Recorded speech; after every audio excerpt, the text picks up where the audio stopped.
Wij hadden de coalitie hiervoor gewaarschuwd. Het snel in elkaar timmeren van de valutawet. De wet die vandaag op de dag helemaal niet werkt. De prijzen in de winkels die zijn er nog even hoog, als ook de verschillende koersen die er gehanteerd worden. Dat is de reactie van NPS-parlementariër Patricia Etnel, met wie wij spraken over de effecten van de valutawet. Werkt het of werkt het helemaal niet? U hoort Etnel, NPS-parlementariër. We hebben het vanaf het begin gezegd, vanaf toen ze die wet zouden behandelen in het parlement, hebben we ook aangegeven dat als we kijken naar de strekking van die wet en wat de eerste bedoeling was van die wet om strengere maatregelen voor de cambio's te zetten als het gaat om bepaalde zaken, hadden we ook aangegeven dat ding gaat niet zo werken. Toen we op een gegeven ogenblik rond 2:30 in de ochtend diezelfde dag een heel andere wet kregen, waarbij eigenlijk werd aangegeven dat met een wet de koers gestabiliseerd zou worden, toen wisten we al van vele van deze gasten die in de regering zitten en ook in het parlement moeten echt weer naar school. Alle lessen, alle zaken die ze hebben gehad over economie, dat ze het niet hebben geleerd. Alle zaken over goed bestuur en plannen, dat ze dat niet hebben geleerd. En dat is heel erg. En dat je dan het volk zo voor de gek houdt, dat is triest. Wanneer we kijken naar de prijzen die vandaag aan de dag zo heel hoog zijn, dan moet het volk niet vergeten dat dit allemaal al vanaf 2016 is begonnen. Vanaf 2016 werd het duidelijk dat de prijzen van alle producten steeds hoger werden. Alles werd steeds duurder. Niets is gedaald in prijs. Geen enkel product. Van de basisgoederen tot de luxe goederen zijn in prijs gestegen. En het komt niet doordat de winkeliers dat willen. De winkeliers willen dat niet hebben, want niemand wil een product duur verkopen voor de consument. En dat is ook iets dat we allemaal moeten weten. Het komt door het feit dat we al vanaf 2014 wisten van er zijn grote problemen in het land qua het financiële. Meneer Bouterse heeft vanaf die tijd tot vandaag aan de dag, april 2020, nimmer het volk de waarheid verteld. Nimmer het volk verteld waar ze voor staan. Elke keer heeft hij de zaken proberen om te zeilen. Hij heeft in 2015 aangekondigd dat we een precaire situatie tegemoet gaan. Voor de jaarreden moesten alle gekozen parlementariërs presentaties gaan volgen bij het perscentrum door meneer Hoefdraad gepresenteerd. En die hele presentatie ging om Griekenland. Het land dat toen heel veel financiële problemen had. Dat wil zeggen dat het duidelijk voor ons moest worden als land waar we voor wat ons te wachten zou staan in de toekomst. Nu zijn we 5 jaar in de toekomst. En we zien waarvoor we staan. En laat mij er dit ook van zeggen. Ik snap alle roepingen van de mensen, van die Surinamer. Ik snap ook dat veel voor ons heel zwaar is op dit moment. Maar wat Bouterse voor ons achterlaat, regering Bouterse, want niet de persoon Bouterse alleen, samen met zijn team.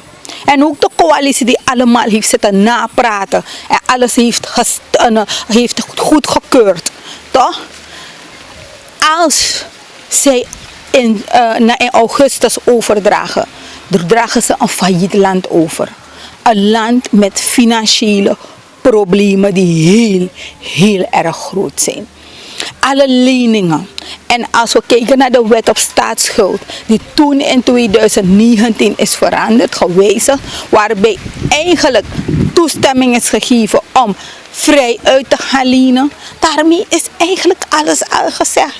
Dat meneer Bouterse absoluut, tenminste hij en zijn team, hebben absoluut geen gevoel voor het volk.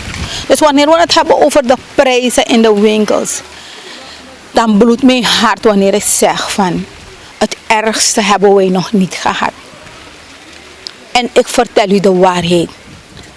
Want in augustus, oktober, november, december 2020 en de jaren die komen, zullen geen makkelijke jaren worden.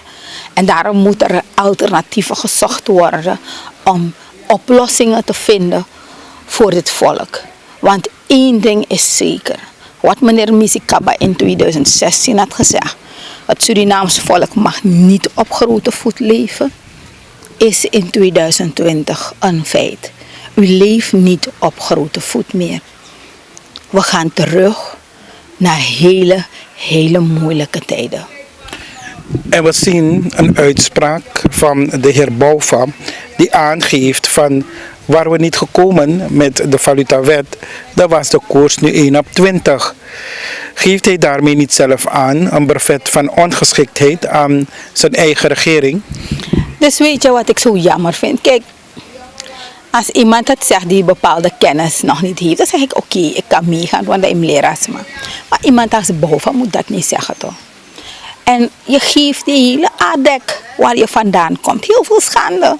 Mensen die aan je hebben gezeten en je heel veel kennis hebben ingeprent. Je geeft ze schande toch? Want is mijn praserie, is dat een persoon die een bul heeft in zijn handen. Kijk, soms kan je bepaalde dingen zeggen omdat je denkt van je wil politiek loyaal zijn. Maar je moet het niet doen. Het is niet goed. Weet je ook al hoe je dingen goed wil praten. Sommige dingen moet je gewoon niet goed praten.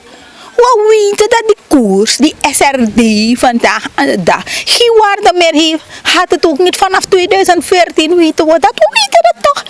We weten waaraan het heeft gelegen. We weten wat de factoren zijn. En we weten ook dat deze regering niets heeft gedaan om daadwerkelijk te werken richting een sterke SRD. Ze hebben totaal niets gedaan. Dus wat meneer Bouva ook wil zeggen aan die samenleving, dat die koers 20 SRD is. Dat is wat hij wil zeggen. En dat is wat ons te wachten staat. Laten mensen dat niet vergeten.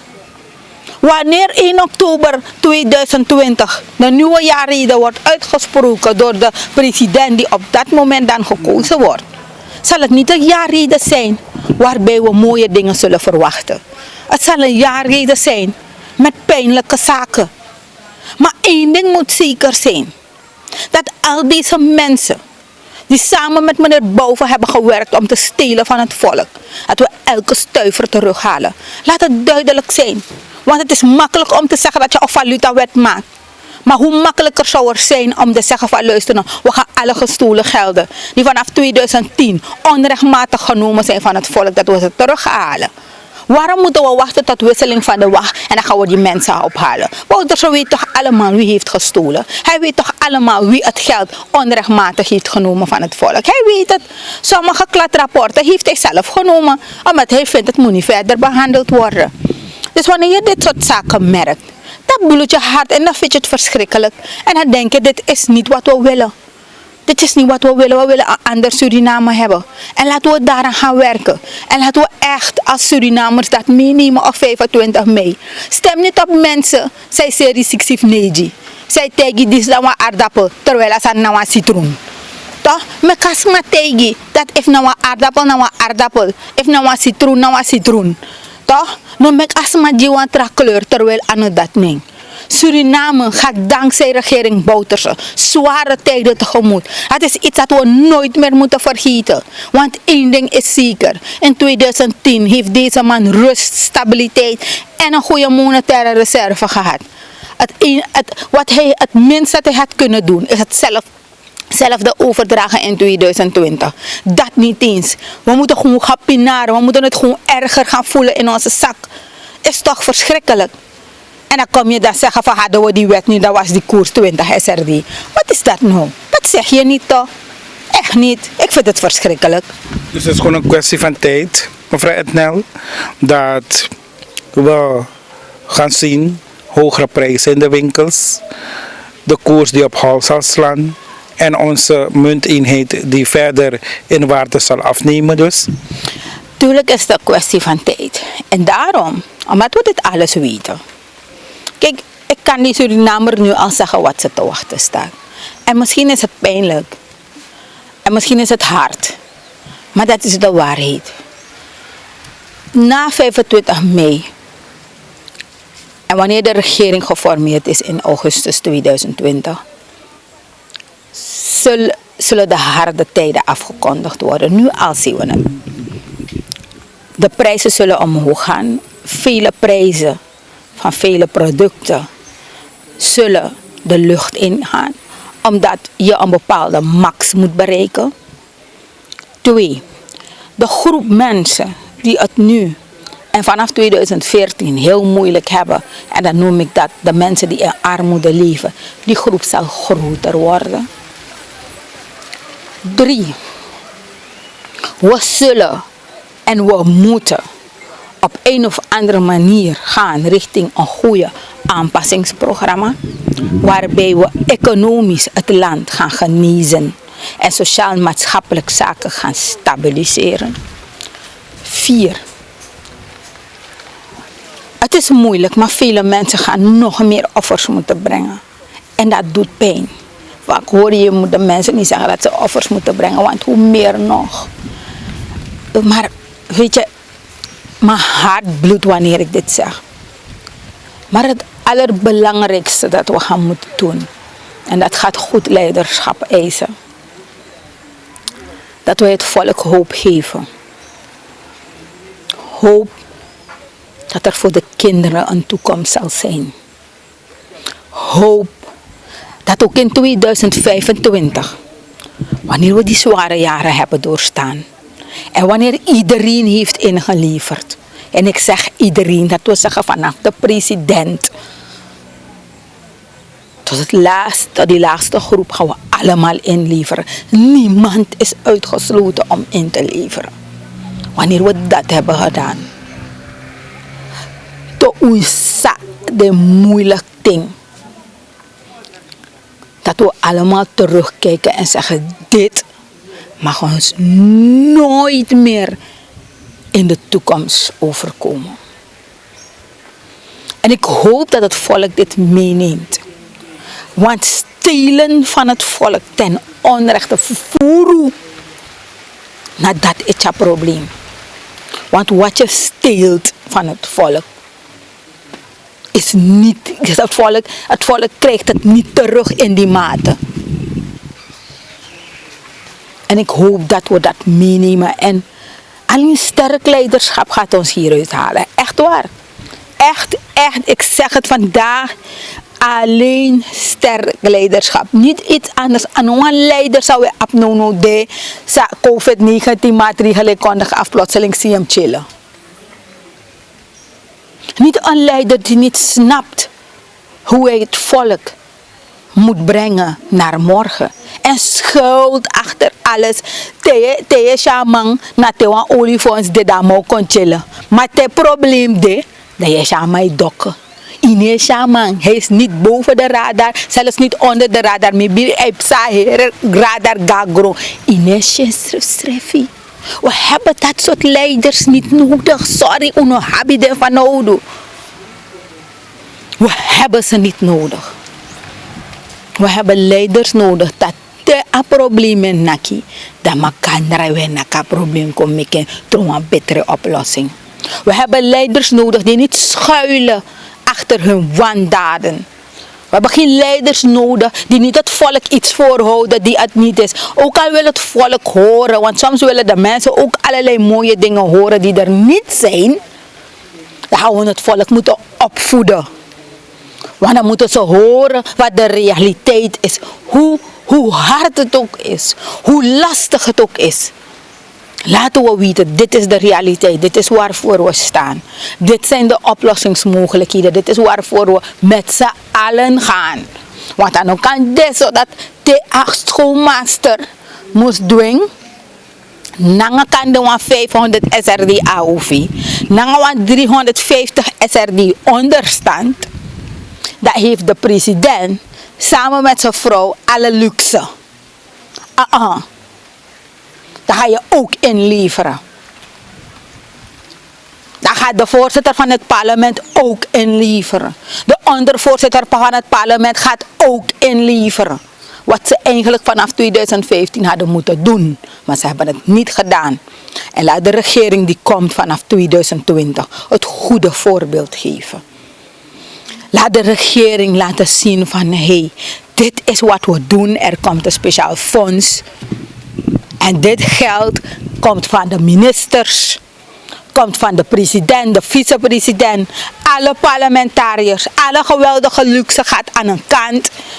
Alles, geen enkele wacht, niks. Met je eigen auto, even naar auto, dat je rijdt aan fiets, even naar fiets, rij bus. In vrede, dus die namens ga je niets doen. Ze hebben echt geen tijd om je geen kwaad te doen, heb ik zelf ervaren. Dus doe je gewoon niks. Heb je wat kosie do kosie, heeft je nog kosie, op Facebook do kosie trafasi. Ze gaan je uitschelden. Toch? Maar ze komen niet aan je lijf, ze hebben ook geen tijd daarvoor. Toch? Dus we gaan met z'n allen moeten inleveren.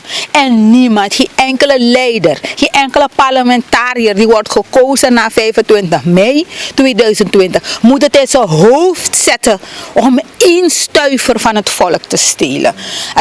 Het moet iets zijn dat je niet eens aan denkt. Je moet jezelf niet verrijken op de kosten van het volk. Nee. Het moet zwaar afgestraft worden. If dat je vervoeren. Direct wegwezen, alles terughalen. Sorry. En ergens in die politieke orde mag jij meer een plaats hebben. Het moet tot het verleden gaan behoren. Anders, nou zomaar wat je toch. Ja. Zomaar wat je dat toch gaan ze weer doen. En het allerbelangrijkste, al die 180 ministers, bij wijze van spreken. Ze bouwden ze tikkie in 2010. 2020. Allemaal in die 10 jaar, alles moet onder een vergrootglas worden geplaatst. Alles. Niemand gaat het zomaar betalen. Nee. Dan ga je werken voor je geld. En hard werken ook.